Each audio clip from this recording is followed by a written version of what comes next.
I'm going to show you how to build the best backswing in golf to help you hit solid golf shots every time. You're going to use just 2 golf balls, and they're going to change the way you think about how you turn and improve your backswing to make your golf so much more consistent. So building a reliable and solid backswing requires you to actually start working from the ground up. What we see when we measure a lot of golfers, we tend to see that this trail knee likes to rotate. So think of a laser shooting out from my lead or my trail knee here. So if you imagine this was straight, let's say it's already rotated a few degrees at the start.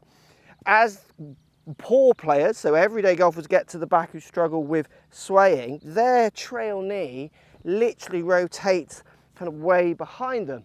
Where what we're seeing from world-class players is they're able to grip with this foot up through this leg, grip with this knee some, to try and create more of a coiled up backswing that allows them then to spring back the other way for those better strikes. Now we all remember the old days of coaching where it'd be like trying to keep your right knee still and kind of keep the flex in it and people would hold on to it. I'm not saying that. What we actually see from good golfers is their trail knee does straighten often and it does rotate. It's just way less. Basically, they're way better at gripping through their trail foot than amateurs are, who let that kind of foot just roll over on the way back and in turn their ankle roll over. So we're going to take the ball we're going to hit, grab yourself an iron. I've just got a 6-iron here, and I've got a second ball which I'm going to use as a trail knee monitor. So what I'm going to do is I'm going to put this ball around 2 club head lengths outside of the ball I'm hitting.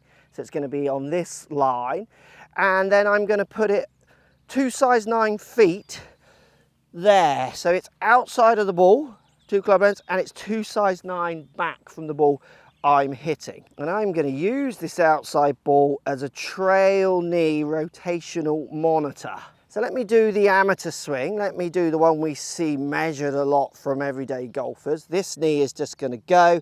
This ankle is going to start going this way. Almost the foot rolls out and we get this sway. And what I can see now is my knee, if I follow a line down through the middle of my thigh to my knee is pointing back here somewhere. So another size 9 back. This amount of rotation in my knee with an iron just allows for such loose backswings where I sway. This is often where people then just start turning on the downswing. They haven't had a chance to really shift across, then they go and we get these kind of across bunch up impacts. It affects the order of a successful downswing, and I want you all having a successful downswing. The main point of the backswing is to facilitate a successful downswing. So what I'm going to do now is I'm going to make a few swings. I'm just going to get the club out of the way to start, where this knee points at that ball as I go back. So I'm basically pointing my trail knee at this ball. I don't mind if it's straightened slightly. I don't mind if this foot comes up slightly, so you can still get plenty of hip turn. You can still get some good amount of hip tilt in there. You're not restricting this, because there's another one we see often, this foot turned in and people just kind of get stuck and sway across. We don't want that. We actually want some rotation in that knee. It's facilitating the backswing, the hip turn, the tilt, then in turn the shoulder turn and tilt, then in turn the club path. What we don't want is that excessive rolling out, which we see golfers just never recover from. So what I want to see, if you practice swings where you feel like you go to the top of your backswing and get that knee pointing at that ball. Now for lots of you, you might find you don't go very far. You kind of get stuck. Maybe flexibility is an issue. Don't be afraid to lift this lead foot if that's the point. That you can still keep this resisted. Letting this come up might just give you a few more degrees of turn to make a fuller, more consistent backswing, because making a decent turn on your backswing with some lower leg resistance is going to allow you to get a bit of arm depth, which is good for getting that club on a better path. We don't want no movement in this right knee, which was the old way, gets you kind of stuck club out in here. That's awful for coming over the top.